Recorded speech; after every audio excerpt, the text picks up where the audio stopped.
Welcome to the Mail-Right Real Estate Agent Show, episode 34. Today we have Dave Woods from Michigan City, Indiana. He's been a real estate agent for 3 years now? Yes. 3 years, and you're doing really well. You're a quick mover and doing a lot of the things right. So, Jonathan, you guys met on Blab, I think. So I'll let Jonathan go in and ask you some questions, and I'll come in the backside, ask you a few, and we'll take a couple breaks in between, and it should be about 25 minutes worth of great content. Thank you. Thanks, Bill. Thanks, Dave, for agreeing to join us. I just thought it would be a really good show with a agent that's in their third year, looking at their fourth, that's getting some results. And it's always great to talk to somebody that's actively in the real estate industry and find out what has worked for you in 2015 and what hasn't, and what your plans are for 2016. How does that sound? Sounds great to me, guys. Shoot whenever you're ready. Right. So how would you classify, are you part of a brokerage? I am part of a brokerage. We're four offices right now, Illinois and in Indiana. We technically have five, I guess. We have one downtown Chicago, Crown Point, Indiana, Cherville, Indiana, Hobart, Indiana, and Valparaiso, Indiana. I work out of the Valparaiso office. And how many brokers and agents? I want to say about, and when in Indiana, we're all brokers now at this point. Just they had a law change last year, and we all had to become brokers. But we're just agents, glorified agents. Is all we are. But there's about 105 agents. I think 105 agents. We gained incredible amount of market share in the last year. I think we have a 66. I can't remember the number. We gained an incredible amount of market share in the last 2 years. We're really taking the area on strong. I classify myself as not the average agent, and we're not the average company. We do things, I believe, a lot different than anybody else does. I myself is pretty aggressive, and when I walk someone through a home, I tell them, I said, hey, I'm probably more likely to talk you out of this house than talk you into this house. Because the last thing I want you to do is because we're so local, we're such even though I work out of four different cities, you're gonna see me, and I don't want you to punch me in the face for selling you a crappy house. So I tell everybody that I said I want you to be happy with this house, and I'm gonna point out every little thing that I see that's wrong with it, and generally that's what I do, and everybody seems to be pretty happy with me so far. So yeah. So what's the name of the brokerage? Prime Real Estate. Real Estate. You're saying that the past couple of years, you've had quite a lot of growth. Have you got any thoughts why your particular brokerage is obtaining that growth? I think we're just. I don't want to call us a bunch of young agents because we're not. We're just aggressive. We're just willing to go out and do what it takes to get the listing, to sell the house. We bend over backwards. I mean, one of the things that I find that's different about us, we have someone answering the phone 24/7, 365 days a year. Right. If when I call a local brokerage, big name box, the big name box store, if you will, and it's 505, I get a voicemail, and it drives me absolutely insane. But if you call our company, you're getting a live person. That live person may not be local, but you're still getting a live person, and they're going to track me down. I mean, I was sitting in the house the other night. It was Friday night, and I clicked through I was watching a movie with my daughter. I just threw up my laptop, checked my email real quick, and I had just missed the call. I left my phone in the car. I never do that. Just that one night I did.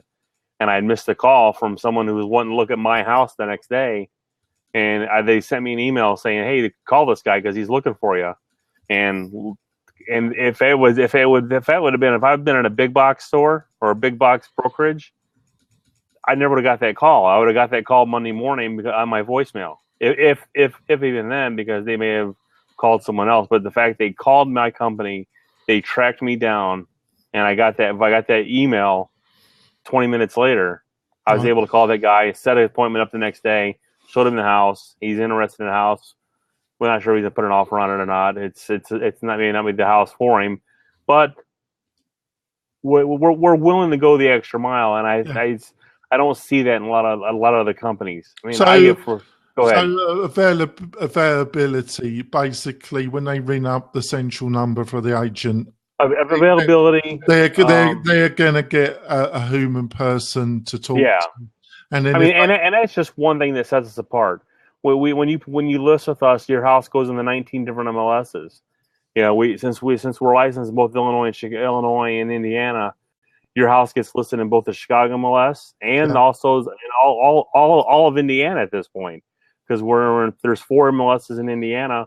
We have a broker in every MLS in Indiana, so it gets listed in every MLS. No other agent doing that in Northwest Indiana at this point. Right, so that's another competitive. So I wanted to ask you about. I think we had a prior discussion. How would you classify the brokers and your own web presence, and how would you classify how important for the broker and for yourself your web presence is in driving your business? Well, my broker's web presence is pretty good. I mean, they've gone out and they spent the money to develop a web presence, to update it consistently. They have a guy in-house and out-of-house that does it on a pretty regular basis. Myself, you and I are talking right now of updating my website. Yeah. I'm not happy with my website, but I still get leads off of it. Yeah. I mean, for someone who's irritated with his website but still gets leads off of it, I mean, I wish more agents was like. No, I'm glad more agents aren't like me. Let's leave it at that. So, I mean, I'm getting leads off my website, but I'm upset with it because I think I should be getting more leads off my website. Well, not getting the 1 or 2 that I'm getting. Yeah, I think it's a balance. It's a balance between getting more, but also the quality of those leads.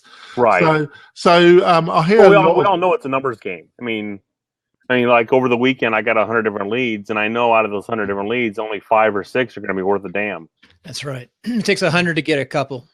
Yeah. So. Well, that's dependent on, I've listened to a lot of coaching and a lot of advice, and we've got a broker that regularly comes on the show from the East Bay of San Francisco, and he's also a trainer, and he's given us a number of resources, and the higher the cost of the service, not always, the better the quality of the leads that should be generated. So over the weekend, you were saying you got over 100 leads. Where did they come from, Dave? I'm not going to tell you exactly where they came from because I don't like to share that lead source quite yet. But I did get them off our company website. Right. It was a Facebook ad that I created. So I'll tell you that much. And it was for an open house. Right. So it was 7 degrees here on Sunday. Mm-hmm. I got eight groups to the house. 2 people went through it. They absolutely hated the house. That's common. 2 went through that loved it. And so I'm stuck with 4 more that just are now indifferent about the house, which is common. So now. Oops. I've got 2 solid good. Now it's recording. All right, now, okay. So, Dave, I think the other thing is we've discussed that it's great news to hear that you're actually getting some strong results from Facebook, because it's a subject I've really hammered during these interviews on MailRight. So it's great to hear that. But also, I think you yourself and also the brokerage utilize Zillow advertisement quite a bit. Is that correct? That is correct. I spend about $800 a month on there, and I do have a lender that pays for half of it right now. So at this point, I only pay $400 a month right now. So it does work for both of us. I've been a Zillow agent for about a year and a half. It's more than paid for itself at this point. I look at it this way: one good closing pays for it for the year, and I've already paid. I haven't paid for it this year, but last year more than paid for it for the next 3 years. I think half my business last year came off Zillow, and I closed 21 transactions, and I closed about 10 or 11 off of Zillow. Zillow's been very good to me.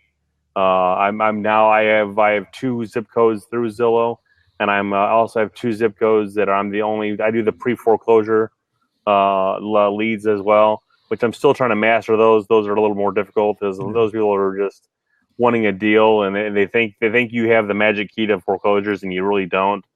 No one does, even though they claim they do. But Zillow's been very good to me, and I use that as a marketing ploy as well. Because like when I get your listing, I will be the only agent on top that gets your lead. I will when someone clicks on more information, I will be the one answering the call. Since I'm the one that knows most about the house, I will be taking that call. And when when I get a Zillow lead, right? And granted, now if I got a Zillow lead right now, I may let it go, may let it slide, but I may text them real quick while I'm talking to you. Yeah. But I use BombBomb as well for Zillow. That has helped me out an incredible amount of.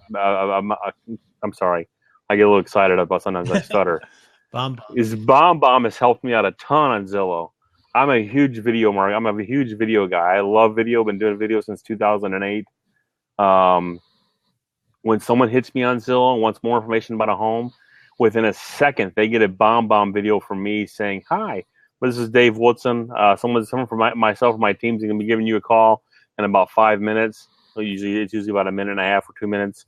But they've seen my face. It's already a warm lead at this point because they've already seen me come across their email or come across their phone.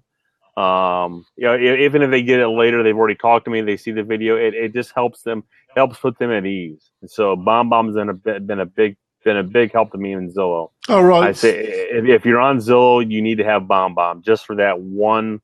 Right. Just for that one thing. So basically, you pre-recorded? I pre-recorded. It's pre-recorded. I actually need to update it. So I've actually lost some weight since then, believe it or not. Sounds good. So I need to update the video a little bit better. And on reflection, because you're pre-recording it, couldn't you have set up a similar system, utilizing a email service and having a specific template with the video on YouTube? Really, could you not? Probably, but the fact that it goes out, it's connected to the Zillow API, right? And it just the moment they hit, right, it goes right out. I don't have to do a darn thing. It's an automatic. I don't have to even think about it. It just goes out automatically, I'm an automatic systems guy. I want it to go. The easier it is for me to do it, the better it is for me to do it. The more likely I'm going to do it. Yeah. So I didn't realize they had integrated it in the Zillow API. It is tied to the Zillow API, and BombBomb has maybe 20 or 30 different integrations. I'm not utilizing all of them because I'm just not making that much money. So they have integrations, and it works for Trulia leads as well, since Zillow owns Trulia at this point. Yes. So on reflection, what has been your opinion of the actual quality of the leads that you get from Zillow? Because I hear all sorts of different opinions about the actual quality. I think for me, it's all about speed. The quicker I call, the hotter the lead is. The more likely they know who I am, the more likely they're going to take the call. I will call them. I'll text them.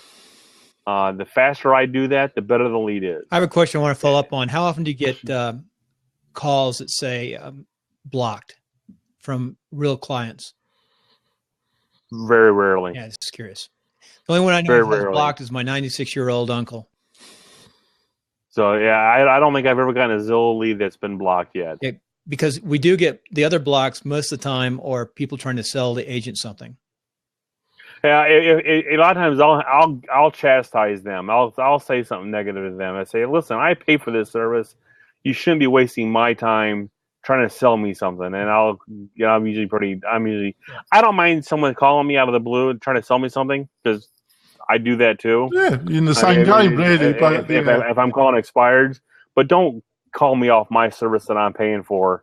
And because that just takes me out of the round robin. So that in my mind, that's taking me out of the round robin of Zillow. Right. So, but go ahead. Yeah. So, I'm a believer in the third. You know, maybe a third from Zillow, a third from your own referral resources, and then a third from a various mixture of other kind of marketing services that work to traditional print, maybe whatever you find you can My afford. church was very good to me last year. Right. My church probably gave me 2 or 3 closings last year as well. Oh, right. Yeah, so I can't complain about and my church isn't very big. Right. And I'm already working on two already this year for them. Now, I just want to kind of quickly talk about 2 other areas. The more traditional, kind of seen as the more traditional real estate marketing, i.e. cold calling, door knocking, open housing, print media. Do you do any of those, and what's your attitude to those? I do open houses. I haven't done a print ad since I did mortgages. Door knocking. I mean direct mail, actually, Dave. I haven't done a direct mail, God knows how long. It's something that I've knocked around. My broker and I actually talked about it today a little bit. She had an idea that she wanted to knock around with me a little bit, so we may do something like that. Door knocking. I did that last year, and I'm kind of putting it off this year until I move, because we're actually moving from the house we're in, and I want to. The area that we're moving to is going to be my farm. Wow. It's going to be 5 minutes from my house. So any Saturday morning, if I want to get up and go door knock, I can. And I do door knock when I do open houses. Oh, right, yeah. I will do. I call the super open house program. I mean, I will a week to 10 days out. I'll do a video about the house. I'll put it on Facebook, put it on YouTube, put it on LinkedIn. I'll share it on Facebook, share it on Twitter, share it on Instagram, Pinterest, wherever I can share it, I'll share it. Good for you. Good. Most And agents don't do then that. Thursday before, I'll walk the neighborhood. Mm-hmm. I think he was like, "Well, I already own a house. What are you talking about? Well, you're knocking on my door." I said, "Yeah, but you want to control who moves in, don't you? You invite your friends to move in next door to you, or invite the guy you like down the street, and invite someone to invite people you like or don't like. I mean, invite someone to come to my open house. I mean, control who moves in next to you." That almost sounds racial a little bit, but it's not. I'm not trying. Yeah. You understand what I'm saying? Yes, Control. Do, yeah. If you don't want someone from the outside moving in, control who moves in by inviting your friends and neighbors and your relatives over to the open house. Now, when it comes to the open houses, do you think you're consistent about, you can't do the impossible, but do you think you've got a consistent system of getting names and emails from those people that I've learned one thing. I think I've learned it anyway. It's there's an age difference if they'll use Open Home Pro versus filling out a no card. Yeah. Because the older people don't like to mess with the iPad. Some do, some don't. But they all don't mind filling out a no card with their name, email address, phone number, or you working with another agent. I often advise agents to say to people they're going to do a small draw. And I do that as well. I may or may not do the drawing. Oh well, I would. But I always say I'm going to do it. You can't do that. No, you got to do the drawing. So I often advise people to say they're going to provide a $50 Starbucks card at the end of the day. Yeah, we have a local gas station that I'm friends with the owner. Yeah, and they gave me I got from somebody one of their not PDFs but images that I can use on my advertising, and I'll put that on a postcard, and that's what I'll put on my door hangers. I'll put door hangers the day I walk out and things like that. Let's go on to another thing. I think we had a discussion before, but about your actual database and about my database sucks. Exactly. So, so do you think we should go into a break, Bill? Yep, let's go into break. So we're just going to go into a small break, Bill, and then we'll be back with that question.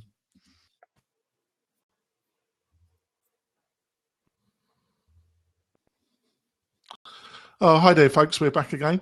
So I was going to ask you, like I say, I think you're doing a great job with Zilio and some of your other marketing. But on reflection, I think it's really important to build up a strong database at the core of a sustainable agent or brokerage must be your database. So what's your feelings about that? Would you agree with that? And what's your feelings about what you've been doing trying to build that up, Dave? I agree 100%. But I'll be honest with you, my database is horrible right now. It's pathetic.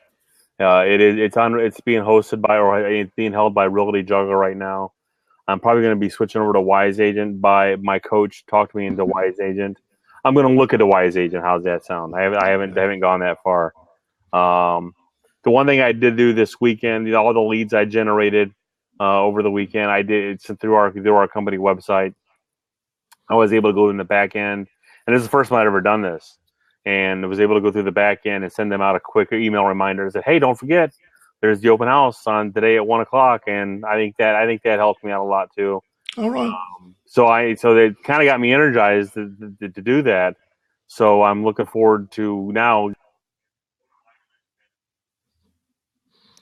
Yeah. It's one of my linchpins. So with reflection, Dave, you think you could do a lot better. So my goal is by the end of February is to have my database streamlined. Now, you have a personal farm and they have geographical farms. Your personal farm, I call it the Christmas card list. That's the most important list. We've sold more houses off of Christmas cards than you can possibly imagine, where they get to know the family, know, like, and trust. And my wife and I have been married 16 years. We've always said every year we're sending Christmas cards this year. We haven't sent Christmas cards in 16 years. That is the most important thing you said, and you should put a little story inside. Jonathan saw ours, I think, for the first time this year. But that's the most valuable mail or advertisement you can do. I do actually agree with Bill, but I just kind of word it slightly different. I think me and Bill are on the same page, but I call it your farm, everybody. The way I explain it to agents, Dave, is anybody that could recognise you visually. If they've seen you and they've seen you before, you want to try and get their name and email into your database. And then there's a secondary list of everybody that's actually worked with you professionally, i.e. they've used one of your services. And that's how I divide agents two lists. Everybody that would recognize you if they saw you, and people that have actually directly worked with you. Okay. And that's how I do it. And I you can subdivide your lists even more, but I find that those two are the most understandable and give you the biggest bang in the way that you should approach those two different lists in different ways. Right. So you're saying, Jonathan, you're saying a prior clients list and anybody who can recognize you. I never thought of the recognized portion. In the industry, traditionally, let's say your personal farm and your geographical farm. But what you do is you transition from your geographical farm, they get into your personal farm. I think they're only terms, really, Bill. I think they have some. I think they have some slight differences, but I think the fundamentals we're agreeing, really. This is going to sound so egotistical when I say this, but I've been such an early adopter on social media that when we still do tweet ups or meetups, people recognize me and I've got no clue who they are. Yeah, and it's just because they've either seen my videos, they've seen me on Twitter, they see me on Facebook, they see me on LinkedIn, and they come. Go ahead. I think that's a fantastic point, actually, and that's an interesting point that you've brought up. Is that because of the online world, the amount of people that can actually recognise you, even though you wouldn't recognise them, has expanded tremendously. You could have people that know your agent in a natural networking circumstance, and you have no ability to know that they actually know who you are because they've actually seen you on social media and on the internet.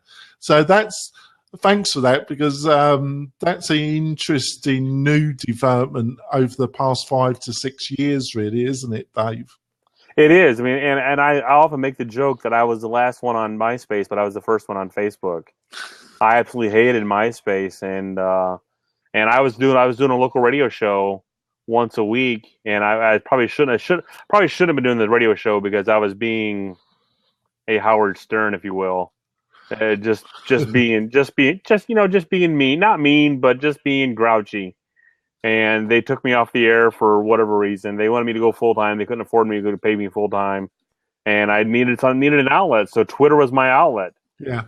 And as I got on Twitter like 07, 08, and I'd been on LinkedIn since 05, and that Twitter was, God, I love Twitter. I mean, I got 21,000 followers on Twitter, and I just love jumping on there and speaking my mind sometimes. It gets me in trouble sometimes, but yeah, well, I know what to say. I know what not to say sometimes. That's another interesting side of your business, really, Dave, is that you've been a very effective Twitter user, haven't you? And I think a lot of agents, they understand some of the fundamentals of Facebook, but when it comes to Twitter, they're really very puzzled by Twitter. Have you got any tips or insights of how you might overcome that in your experiences of using Twitter? Find a local hashtag. There's a local hashtag for every area that you're in. For my area, it's hashtag NW Indiana, Northwest Indiana. Find the local leaders. People like me, and in my area, Valpo Life, the local newspaper. There's a handful of other people out there who are regular users. Find those people. Find out if there's meetups or tweetups. Go to them. Get out there and meet them face to face. I mean, take the online, offline is still the biggest social media draw out there, I think, in my world. I mean, it's nothing for me to walk downtown my area right now in Valparaiso, and people honk their horn at me because they see me walking down the street. And if I go out to eat, I don't sit inside. I try to sit outside and just be seen at this point. How are we doing for time, Bill? We've got two more minutes. What did you do before you got into real estate? Mortgages. Oh yeah, what did you do before that? I was a sales rep for the newspaper. Oh, that's really good. That is good. For the newspaper. I hated it. Oh my God, did I hate selling for the newspaper? Because even back then, I was like, this is dying. And this is we're talking 99, 2000, 2001, 2002. I'm going, this is dying. They don't know it yet, but they're dying. And I was like, I couldn't wait to get out of it. And the first chance I did, I jumped out of it, got into this outside sales rep, hated it, got downsized. Every job I've ever been in, I've been downsized because I'm an entrepreneur. I'm a sales guy. And my theory in life is if I'm a good sales guy, leave me alone. As long as I'm not breaking the rules, leave me alone, and I'll sell the house for you. Yeah. I just want to finish off with a couple of quick questions. The first one, so you've mentioned Facebook, and it's, you're using, it's another thing I keep going on about, the power of having an effective Facebook page and then using paid advertisement and how powerful that can be. So has that been your experience? Because you seem to suggest that you do use paid advertisement. I do use paid advertisement. My next level that I'm going to is Facebook video ads. Yeah. I'm going there. I haven't mastered I love video, but my video is a raw, uncut, off the cuff video. So I need to learn to develop the video ad better. Well, funny enough, Dave, that's my next one. The higher parts of Melwright, that's one of our main weapons, Facebook video paid advertisement, where we take a video and we help the agent. Oh, I knew you'd pitch me sooner or later. Yeah. No, it's really effective. And to finish off, I got excited about Facebook too much. Basically, so what are your plans? So the last thing I like to ask you, and we discussed before, you decided to get coaching, and you were a little bit skeptical about coaching, but so far you think it's been. I got the impression that you think it's been well worthwhile. So can you talk a bit about why you decided to get a coach and how you feel it's going? I went to a Corcoran event in September, and I was the guy there that at that point I'd done $2.5 million. I had done the least amount in the group, least amount in the room. My broker had done it 5 or 6 men at that point. There were guys in the room who were absolutely kicking my butt from one end of the parking lot to the other end. And guess what? I was the only guy in the room that didn't have a coach. And that just told me a ton right there. All these guys who were younger than I was, who were older than I was, who had the personality of a dead fish, were absolutely kicking my butt from one end of the parking lot to the other, and they all had a coach. And to me, that opened my eyes up. And I talked to a handful of other people who were coaches, who had coaches, and those who didn't have coaches. And those who didn't have coaches weren't producing. Those who did have coaches were all kicking butt. And then I got talking to the Corcoran, Bubba, the other guys there, Dan, Simon. They convinced me. My broker and I talked about it from St. Louis all the way back to Chicago. I got home, talked to my wife, and we said, let's do it for a year. I had the money in the bank to do it for a year. Let's do it. And we've pissed away more money doing stupid stuff. Let's do something that makes me a better person. And the coaching makes me a better salesman and a better person across the border. Do you think it's the accountability part of it? That's a ton of it right there. I mean, I hate. You know what? I love my wife. Don't get me wrong. But the last thing I want to do with my wife is asking me how my day went, and for her to keep drilling down. Did you call this guy? Did you call this guy? Did you do this? Because then I'll start to resent coming home. If I start resent coming home, next thing you know, we're divorced. So I don't want her to have to wear that hat. Yeah. I want someone else to wear that hat. What do coaches run? Have you been out there looking at different costs? What are they running? I roughly about $1,000 a month. But Corcoran, what I paid, I think I paid $850 a month for the first 10 months. After that, it goes down to $650. If I create a team, for every team member that I bring on, it costs me $250 for an induction fee. And they coach the team for free. Hey, Jonathan, let's take a quick break, and then I'd like to come back and ask more. We can ask after the show, too, more about the teams. Yeah, sure. Not the teams, but the coaching. So we're coming back from the break, folks. I'm just going to quickly ask you, Dave. I know a lot of brokerages, and maybe Melrite at some stage will offer this as well, is a lot of brokers are offering a success manager. And what the success manager is a motivation individual for the brokerage. Basically, they do something like what a coach does, where you have somebody that's not your spouse or somebody personally, but that you can talk about and get clear objectives. So I thought that's quite interesting. I know it's a fancy title, Dave, Success Manager.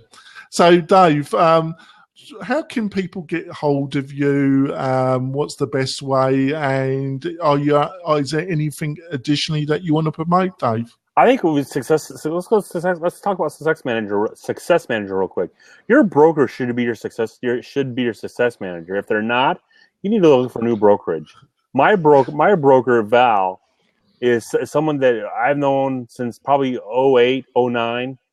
I did a couple mortgages for her, and she'd always been a big cheerleader of mine. And now she, pardon my French, will kick my ass up and down the stairs if I do something stupid. She knows my wife. She can call my wife if she wants to. If I do something stupid, she's all over me. And she's seen me cry. She's laughed with me. We share a lot of things. She's one of my best friends. Did I just lose you guys? We locked up. No, you're back again, Dave. I'm back up. Sorry. I mean, so your broker should be your success manager. If they're not, go find a new brokerage. But it's very true, Dave. But unfortunately, we're out of time. Well, no, a lot of agents report that they haven't got such a supportive success relationship with their brokers. Well, it's time to find a new one. Then that's how I look at it. Yeah, I mean, I look at it. I'm kind of a loose cannon sometimes. And my brokerage knows my brokerage gets me. That's probably one of the things I love about my brokerage. I could not go to a big box store at this point because they would put me in a little box. My brokerage gets me. They know Dave Woodson. I've been with them forever and a day. It's the only brokerage I've ever known. I've had my license since '09. I didn't start selling until 2013. I held my license when I was doing mortgages. We've only known one brokerage. They get me. They let me be me, and that's what I love about them. And they know that. I mean, and when someone leaves my company, I unfriend them on Facebook. They've now become my enemy. I ignore them. And if I see them at a function, I'll speak to them. I'll be very cordial. I'm like, you're now dead to me. You are not. You may still be my friend, but you don't get the benefit of being with me anymore. To be flippant, you don't get to learn from me anymore. I know it's kind of harsh to say that, but it's just that's the way I am. You're excommunicated slightly. So, Dave, how can people get hold of you? Very simple. I mean, I'm an open book. I mean, if you guys want to follow me, you can follow me on YouTube. You can follow me on Twitter at Dave Woodson. You can find me there. The name of my team is buynwi.net, buynwi.net. Follow me on Facebook, Dave Woodson. Friend me up. I don't care. If you want to call me, 219-872-8000. You can find me in the phone book. I mean, just don't call me after midnight. I'll get very upset with you. I think the key thing, Dave, you've just proven you're not the secret agent. No. It's an ongoing little joke between me and Bill. So many agents are what we call the secret agent. They and I don't think in 2016 you're going to get much success, folks, by being the secret agent. No. As I tell people, I'm not your average agent. I am just simply not your average agent. Yeah. And I will do more things, and I'll put your houses in more places than anybody else, and I'll kick more ass than anybody else. Well, we'll finish up the first part, but everyone stay tuned for the YouTube. It'll continue on for a while, as long as you're available. I'll talk about me all night. Time. Bill, I wish you could mark these things. I need to get some better branding myself. Let's talk about my company. My company had what's called the Prime Summit just last week. Uh-huh. They gave us manuals for scheduling. Gatekeeper, Bill. Planning. Gatekeeper, open the unlock the door. Oh yeah, unlock the door. Unlock the And they gave us the Summit for Success guide. They gave us 3 different guides for planning, scheduling, and success. And I don't see any other companies doing that. And they had 2 meetings, one in the morning, one in the evening. And do I get frustrated with my company? Yes, I do. I mean, you can't show me one agent that doesn't get frustrated with their company. If you do, then they're just not paying attention. How big is your company? How many agents? About 105 agents. That's a pretty good sized company. So yeah, we have 4 offices across 5 offices from Chicago to Northwest Indiana. How do you do in the wintertime? How do you drop off a bit? What's your busiest time? It was last year. I was just talking to my broker. Last December, I was not busy, but this December I was. But last January I was busy. Now this January I'm a little slow, but I've got clients. Just can't find them houses. We're not getting the listings. You're working with buyers, and the listings are key. I'm trying to get more listings. I mean, I'm out there. If I can force you to sell your house, I would force you to sell your house. So I like that. One of the things I'm going to be doing is, hey Noah, if you're still in here, jump in, man. I was going to ask, is it Noah the guy who has Winning Agent 101? Yeah, I think he jumped. I think he might have gone, unfortunately. He just left. I think when we started saying we're ending, he left. Yeah. And I think you got to be real careful as we close it up. We got to say, hey, everyone stay on, because we're going to stay on YouTube. Yes. This is just pre-production. I'm getting Jonathan ready for massive iTunes. Yeah. But if I can force you to sell your house, I think what I'm going to do is here in the next week or two, actually probably the next couple of days, is I've been going through the MLS and looking at the lists that expired 2 and 3 years ago. Right. And I'm going to be sending them letters, sending them note cards, finding their phone number, finding their email somehow, finding them on Facebook, hunting them down some shape, form, or fashion, and trying to get that. Hey, you tried to sell your house 2 years ago. It didn't sell for whatever reason. Let's see if we can sell it this year. The market Well, is back up. I totally agree with you, Dave. That sounds. I think actually drawing a small flow chart and seeing some logic of how you kind of get them into a kind of some kind of funnel and how you touch them on a consistent level might be a good idea. And, with social media and all the other forms, it's much easier to keep in contact with that type of audience. So Yeah. I think the ones that are really look at those type of sources and find some original ways of keeping in contact with them that doesn't come across creepy or you're really bugging them, so you become an annoyance. I think that's the key. I think the key now to obviously, I think we've discussed it, Dave. I think response. Your broker has somebody that will answer the phone out of hours and it be a real person. When somebody contacts you through Zillow, you respond, either saying you're going to respond, call them, but you make some response. And I also think keeping in contact and building up your database and really trying to get as much value out that database without becoming an annoyance is crucial as well. So I think the great thing about you, Dave, is that you're aware of some of your weaker areas and you play also to your strengths. Yeah, because one of the things I plan on doing more video. The way I've found that you beat Zillow at their own game is the local SEO, and video is the best way to do that. Is to go find the hot neighborhoods, find the hot subdivisions, and go do a video of it and put it on YouTube, put it on Facebook, and SEO the hell out of it. Make sure you put it on your blog, put it on Active Rain, put it on Medium, put it on LinkedIn, put it on where Pinterest, God knows wherever you can put it at. Well, that is the great thing about video, Dave. Is it's a repurposing engine. You do have to load it up to Facebook, but there's loads use it for your web. And you want to be, God, what's the best way I want to say this? You don't put it on YouTube, then put the embed link on your Facebook. No, load it to Facebook, load it to YouTube, and then share for each way from there. I'm actually going to have to toy around with the idea because Facebook's now giving you the embed link. What would happen if I embed that Facebook on my blog? Do I get the SEO out of it? Yeah, I generally use YouTube just because it's a Google property, so that's the only reason. Also, how much? Interesting question. How much? We didn't touch it, but I've also hammered away at this during our episodes, Dave. Is your reputation getting generating more reviews for Zillow, for your Google Plus?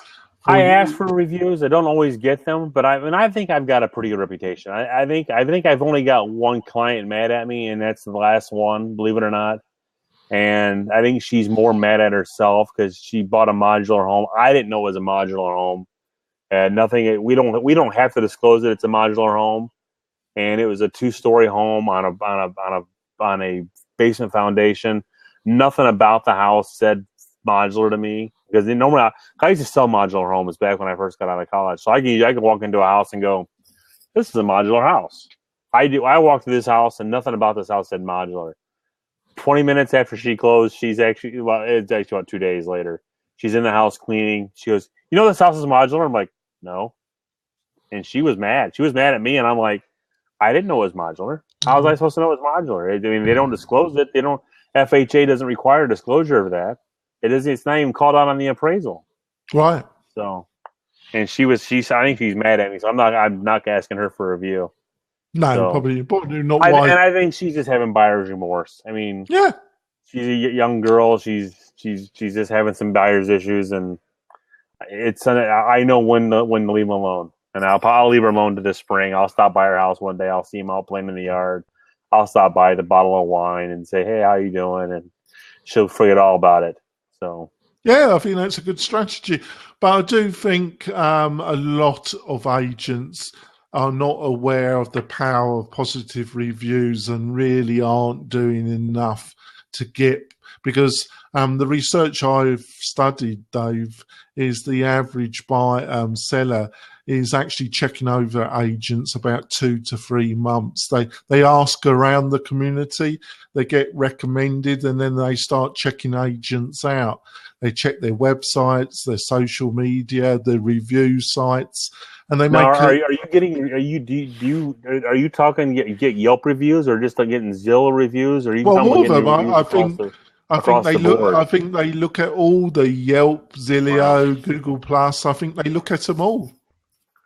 I mean, because if I'm asking for a review, I'm asking for it on Zillow at this point. Yeah, yeah. So and not on Yelp. I mean, Well, it's difficult.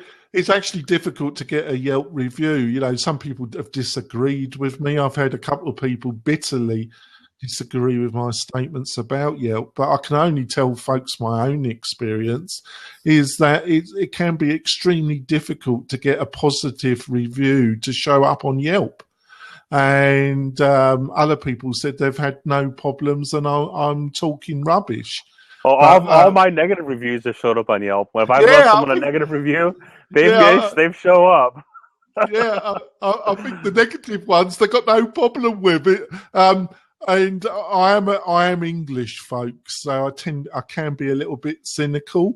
So I think a little bit of that is that I have heard Yelp representatives approach agents and say, well, if you only went to the paid level, you know, obviously more of the positive reviews would show up. So the story about the Woodsons, since you're English, I'll tell you the story about the Woodsons. We were given land here in America, so we would give up our claim to the throne. Oh, which reign We're is that? we're some king's bastard son. Ooh.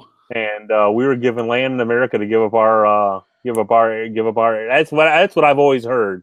No one's ever confirmed it, but that's what I've always heard. So we've been here for 400. It'll be in 2019. We'll have been here 400 years. I can track it back to one guy. Wow. So, and because we were given land here in America to leave England.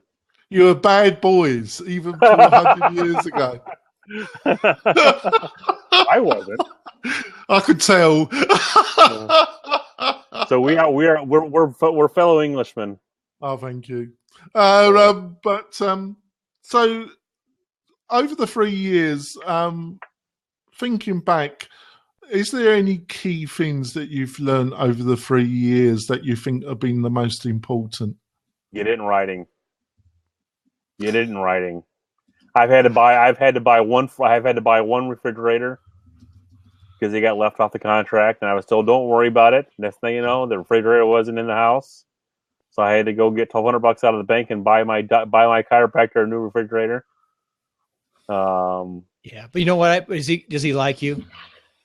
He loves me. That's worth it. Give a few adjustments. I'm not worried about it. I mean, I made $12,000 off the house. Yeah. So I had to give up 10% of my commission for, and I've got a generous commission split. My company's been very good to me. You offer and they know I'm probably their biggest fan. I mean, I'm their biggest cheerleader sometimes. So, and they've treated me very well over the years. Very well over the years. Another thing I would like to ask you, so get everything in writing. I love it. What is your opinion? Some people have been a bit negative about the future of local regional brokerages, but I actually think compared to the national big shops, I actually think because of the internet and other technology changes, that well-run regional and local brokerages can be very effective. What's your feelings around that? I agree 100%. I mean, I think the local ones with good names that are large can probably kick as much butt as a and I'll say a C21 or a Keller or even a Remax. I think the ones that are very well run can do very very well. You guys you guys logged up on me again. Can do very well. It depends on what they're willing to spend their money on. Are they willing to spend their money on advertising? If they're not, then they might as well just shut the doors. The ones with the one or two people shops, I think they should just shut their doors right now. I mean, the 1 or 2 person shop just doesn't cut it unless they've got some sort of key hold on some sort of neighborhood. But anybody can break that key hold. I mean, I know right now my broker and I are looking to break some key holds, strongholds of some agents right now. I mean, we've looked at 2 agents that we decided we don't like. I call them my white whale, and I say we're going after 2 white whales this year that we want to break their strongholds in their neighborhoods. Yeah, I think it really depends. We want to break the monopoly up a little bit, if you will. Yeah, I do understand. That's free market economics, isn't it? But I think an agent that has a strong website, a smallish shop that has a strong website with very well written, with video, active blog, that understands a bit about Facebook and Zillow, but also is really very active in the local community, and then really utilizes their database and keeping in contact with that relationship they've built in the community and know that it got to keep, are much less attackable. I think it's the agents and brokers, Dave, that don't understand the fundamentals, that they're in the business of relationship and building relationship, that are attackable. Exactly. I mean, I think my broker gets after me for going to some of the chamber functions. I was like, yeah, but I know everybody there. Yeah. They expect me to be there at some point. Is it a waste of time? Sometimes I sit there and I talk to maybe the 3 or 4 people out of 100, but it's the 3 or 4 people that I was supposed to talk to. It's the ones I need to talk to that I need to go talk to. And there's sometimes I go there and I talk to every one of them, and just because I can. And there are oftentimes I go there and I'm like, I'll stand in the corner. I feel like I'm standing in the corner not talking to anybody. It might just be the off week. But you've got to maintain the relationship, and you've got to maintain. And I know when I move from Michigan City to Chester here in the next 3 months, as soon as they finish our house, this one I've been working on for a year. I'm joining the chamber over there, and I'm gonna be very active over there. I intend to be very active in my new hometown, in my new town. Now my new hometown. My hometown is Michigan City, so I expect to be very active. But I also expect to be very active in Michigan City still. I expect people to know to still maintain my knowledge of this area. Yeah, I think I grew up. Yeah, I also think in a way a lot of agents don't understand that obviously there's the real world of face-to-face, building relationship and dealing with clients, which will never change. But then you've got this world of the online, and the successful agents are the ones that combine the real world with their online world and get leads from the real world, get leads from the online world, and also build relationships in the real world and on the online. Would you agree with that, Dave? I agree. I think I shared a story with you last week. It was maybe two winters ago, two Christmases ago. I was inside Kohl's and this girl kept staring at me, and I'm like, well, they never stare at me, Dave. They don't stare at me either. Trust me, they don't. I mean, usually they stare and point. They're like, oh, look at Chubby over there. But no, she kept staring at me, and I'm like, can I help you? And she was like, yeah, are you Dave Woodson? I'm like, yeah. Now I expect to get slapped a paternity suit at some point. She goes, oh, you just did a video on our neighborhood. I'm like, which neighborhood is that? And she told me, I was like, yeah, we were all just talking about it. And I'm like, well, who's all of us? She was like, we had the company, the neighborhood Christmas party, and they were all talking about your video. I'm like, send me some listings for crying out loud. And the other one was at the open house yesterday. So some guy walks in, and I can't think of his name to save my life. I have to look him up online. He goes, are you Dave? And I'm like, oh, yeah. And, that was, that's the sign, that's the name on the sign out there. He goes, I'm so and so from Bozak Honda. I'm the account manager over there, not the account manager, the finance manager. And he had done the financing on our car like 3 years ago, and he remembered me. And that just goes. I mean, and I've been in there often enough because I always take my car back to Honda to get fixed. I'm always going to talk to the sales guys because I love talking sales. I mean, I'm in real estate sales. Real estate versus car sales are two different kind of sales. But guess what? It's still sales. And Well, I love talking to my sales guys. Because I think you've remarked about that, Bill, that one of your top salespeople from the car sales background. Yep, young one, 3 years in used car sales, small lot, just took off in real estate. And what he did was, well, we had two, and also a coffee shop owner where they owned a coffee shop. Basically, he knew sales. He had worked with so many people that he learned how to do sales by being young. Yeah, there's a girl that I want to approach. I think she would kick butt, but she's a car sales girl, and my broker tried to talk me out of approaching her. Because she said it would sound creepy if I approached her. But I think the next time I go in there, I'm going to approach her because I'm looking for someone that's good on the phone because I generate a lot of leads. I mean, that's one of my strengths is my lead generation, and I would like to get someone that's good on the phone. That's a buyer's agent that's willing to bang the phones. A buyer's agent on the phone. I've heard of listing agents on the phone. Buyer's agents. Explain that further. How do you go after buyers? All the leads I got this week were buyers. Every lead that I got this week was a buyer's lead or something. Yeah, so they're taking up. I know in my company, if I can get 4 people or 5 people to let me market their listings, there's nothing that I couldn't say. I couldn't be generating 400 to 500 leads a week. I was thinking of cold calls when you're talking about calling. No. These are people who are hitting our company website, and I know what I know. I could be generating between 400 and 500 leads a week. I would have to get a new phone because literally my phone on Friday night was blowing up. It was dinging. How much do you spend on marketing a month, personally? Including Zillow, probably roughly about $1,000 a month. Oh, that's not bad. No, 12,000 a year. That's not bad at all, is it? Spent 5,000 when our heyday. We spent 5,000 a month. So some months are more, some months are less, but roughly about $1,000 a month. Yeah. No, I think that's very realistic, and it's paid dividends, isn't it? It has. I mean, it really has. I mean, my first year was 2013.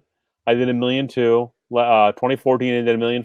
Last year, I did 3.35. My goal this year is 10. And what was your my average? My average last year was 159. Right. And I sold one for 72. And I think the cheapest one I sold was 52 maybe. And then the most expensive one was a 335, 350, maybe 400,000. I have to go back and look. Yeah. So. Yeah. So, what was your production? Was it around 30, 35 houses last year? 21. It was 21. 21 sides. 21 sides. Yeah, it's not bad. So, what? I think you said in the middle 30s, maybe. What's your sights for 2016, Dave? I want to do 75 listings this year. Wow. I want to get 75 listings, and I want to sell about 25 of those. I want to sell 25. I want to list 75. So I got to get busy. Yeah, listing 75 and make a lot of money. That's the number one thing. If you can figure out how to list, listers last. Yeah, listers last, and I'm lasting. I mean, what has helped? I'll be honest with you. What has helped with me is that my wife is an actuary. She makes a very, very good living. And she's bankrolled me up until this year. And this year I bankrolled myself. Everything that went out this year was 100% mine. That makes sense? Yes. Yeah. Every dollar that I spent came through the business. So the first 2 years she helped a ton. What she helped this year. I've come to the conclusion when an agent says they can't get any leads, either they're totally broke. and maybe their chances of surviving are slim. Or I don't think lead generation is the problem. I think having stock, having something to sell, getting sellers, and the quality of service and quickness of response that people expect are some of the more fundamental problems. Would you agree with that, Dave? Oh, I agree 100%. Like even in my office, and I think in any office, if you don't have stock, there's someone in your office that has a listing that they're not marketing. So like tonight, my broker said, "Hey, I'm doing an open house this weekend for my broker that she one of her listings, and then I'm also going to do one the next week. I one of another agent. She's I don't want to call her part time, but she's a full time mom. Yeah, and she's got one listing that relisted with her, and I think if she didn't have this listing, she probably wouldn't be in the business right now. But I'm just assuming if she's listening, I'm not saying anything negative about her. She's been a great agent. Why did she do her own open house? Don't know. It's a vacant house. Okay, yeah. Sometimes women that can be a factor, or do it with her. And I don't care. If you think you can take me, you better come strapped. So how competitive is your area, Dave? Do you feel? We have about 1,000 full-time agents. I was listed in the top 300. I think I was 275 this year, and I say that's not bad for a third-year agent. No. But we're pretty competitive. I have my white whale. I have someone that I'm aiming at this year. I plan on beating him. Yeah. I pay attention to him online. Yeah. I think that's a very good. I think looking at a target and trying to match them, it's like in business, having a business target and first trying to get to their level and then surpass them and understanding their business model and outdoing them, out hustling them and outdoing the main drivers of their business is a great idea, Dave. He used to work for our company, and I know what he just spent for his website, and I still outrank him. Yeah. My website, my little $69 a month website, still outranks his $5,000 a year website. So, Bill mentioned it. Anybody that hasn't got a responsive website, they might as well just go home. But it's also working with people that understand the principles of online marketing and, spending time putting some, video, unique stuff on it. Me and Bill, if you look at our videos, I think that's an area that we've discussed extensively, Bill, isn't it? What should go on the website, isn't it? Yep. There's different opinions. I'm mostly, I look at the podcasting, netcasting. A little different thing, but that's one of the things I want to start as soon as I get my website to where I want it. I'm going to start a local podcast. It's like almost like a local radio show. Well, Bill's the guy to talk to. He's Mr. And I've already had one. I've already done one. I had the Dave Woodson show. And I was I was happy with it. I mean, I interviewed Michael Mayer. I interviewed Tim Davis. I interviewed two Amazon bestsellers for someone who was only getting 50, 60, 100 listeners a week. I even interviewed Steve Dahl, and you guys don't know who Steve Dahl is. But if you listen to Howard Stern, if you like Howard Stern, if there's no Steve Dahl, there's no Howard Stern.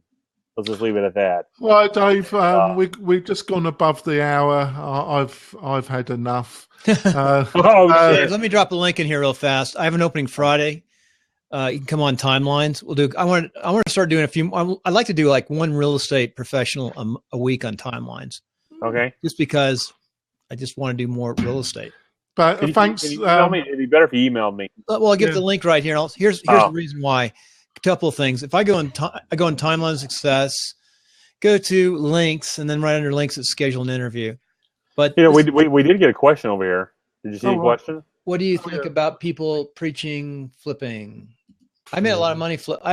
Made a lot of money on homes when I was young. And the one I flipped, I wish I hadn't flipped. I bought it in all cash. It was in Type B. I didn't really flip it. Well, really, my opinion, Spring, there, it's got its good sides and it's got its bad sides. But the reality is, I don't think it's going away anytime soon. So I think you just got to accept the flow, really, because you deal with the things you can deal with, and you just have to kind of accept the things that you can't change or affect. And the preaching of flipping, it's rampant in Britain, and it's rampant in the culture of America. And I don't really see, things do change, and but for the foreseeable future, I don't see that culture fundamentally changing. I think the best formula is actually just buy a house, get it to break even, and buy another house, and over a period to get 3 to 4 houses. 10 years later, they're going to be worth a lot of money, or 15 houses, whatever. Just keep on buying houses and hold. I think anybody in the nice position, which a lot of Americans aren't, anybody that is in the position, I think property in a balanced portfolio is still not a bad idea. I compared to some other investments, I think it's much more attractive, like what Bill says. But I think you've got to have the resources to be able to stay with those investments for at least the medium term, and probably more the longer term. So that's my position on it. But folks, I give no financial advice at all. So you can tell. I'm not an attorney, and I don't play one on TV. You can tell people to buy and maintain a house to give opinions. You just can't give like how you hold property taxes. I give no individual financial advice at all, folks. What about the tiny homes phenomena? I know nothing about tiny homes. Oh, tiny homes, yeah. I know. So I know a PhD doing tiny homes. That's neat. That's a neat thing that's coming up. Oh, I know nothing about this. What's his tiny homes? Tiny homes is a new phenomena for a minimalist. It's really nice. It's a high quality built house. It's got like a little kitchen in it. It's got a bed. It's got windows, and it's very small. It might be just a little bit bigger than a bedroom, but it's very comfortable the way everything's built in and designed in, and it's just a place to live without much cost. I think you're talking about the average British home. And that's very small. The other thing too, it's like a mobile home. You can put it on a permanent foundation, and it hooks up. It got a bathroom, shower. They're just tiny homes. They're small. They're very efficient, and they're really designed efficiently. It could be from a couple 100 feet to 400 feet, about that size. They're very small. Hey, real fast, what's your email, Dave? I don't know if I've got it. dwoodson@gmail.com. dwoodson@gmail.com. All right, Dave. I'll email you, Nick, tomorrow, and maybe we can arrange a time to have a chat and see if I can help you as what we discussed. But thanks for coming. I'm going to leave. I don't know. Probably Bill will record. Stop recording and go sit and say goodbye. And I'll stay on for a second. Yeah, sure. All right, and Dave, I really appreciate it. I think we had a great discussion, and I actually think we covered a lot of interesting stuff, Dave. Thanks, you. I appreciate it. Thank you guys. Don't go away. Stay on for a second. Yeah, never know. I try to aim for 5 or 6. I can't believe that we're not connected. But it's never enough. 5 or 6. 5 or 6. That's even if an agent goes out and meets, like, go see 1 for sale by owner, and or go see 2 expired. Just do something. It's hard to meet 5 or 6 people a day, believe it or not. Actually meet them and get contacts with them. Do you know Aaron Woodman? No. Who's Aaron Woodman? He tries to do 100 a day. He's probably doing phone calls though, right? Try. Knocking. No, he does it in person. He's knocking on doors. He'll go to stores, walk around stores, and just make up conversations. And I think he owns a brokerage now in California. He owned one here in Chicago. He moved to California. Like network marketing. He's a heck of a guy to know. So drop in your website too. I found some. I'm not sure it's the right website. This is the one that should be up and running. It's not, probably. This is the one that someone built for me, and I don't like it at all. This is the one I have not updated like I should. It's my. I think I want to look at it. Is it in there? It's my speaker one. There's 2 of them there. So in North India. This is the buying to behind.net is a mirror of this. I like your favicon. You got a nice favicon. I like that. But thank you. I put it over here. Let me open up the other one. That's a mirror side of it, huh? Yeah.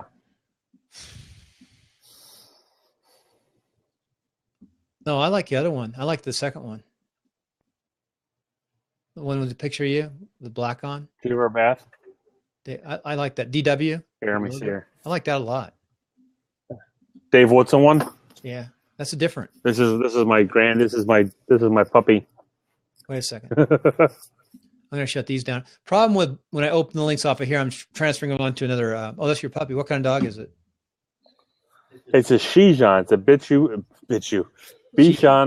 Bichon Shih Tzu. Shih Tzu? It's Bichon Frise. Shih Tzu Bichon. What's a Bichon? I know Shih Tzu. Let's see the picture. See the face? It's yeah, it's just a dog. Bichon Frise. He won the best of show a couple years ago. My daughter's always wanted a dog. My wife couldn't get a dog because of allergies, and we finally found one this year.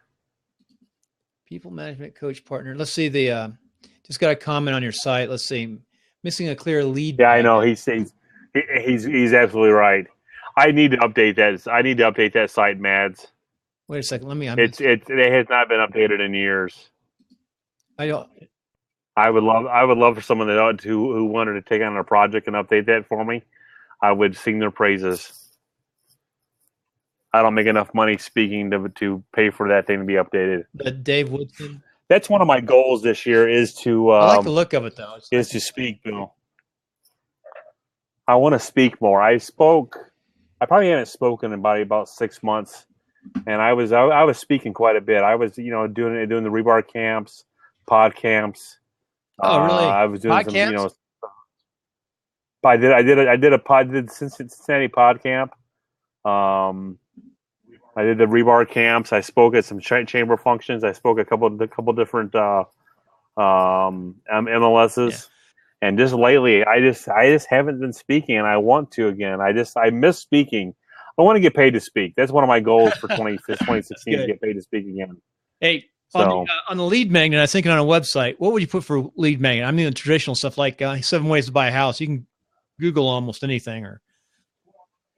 Well, I think my buddy and I were talking about this the other day, and he made between him and another guy, they've made a couple $1 million selling things. They're affiliate marketers, and him and I were brainstorming the other night. 5 ways to sell your houses. Not five things buyers look for in a house. 7 things sellers ignore. Him and I were just brainstorming. We're going to brainstorm again, and we're going to build some. We're going to build. Yeah, but you're going to get them. How do you got to target them into your area though, into your listing area? Now you broke there. Hang in there. You need to reboot your Mac. By the way, I just got my wife a Mac. So cycle in and out real fast. You can cycle in and out. Pages shut down Chrome. For me here in the next month. Turn this off.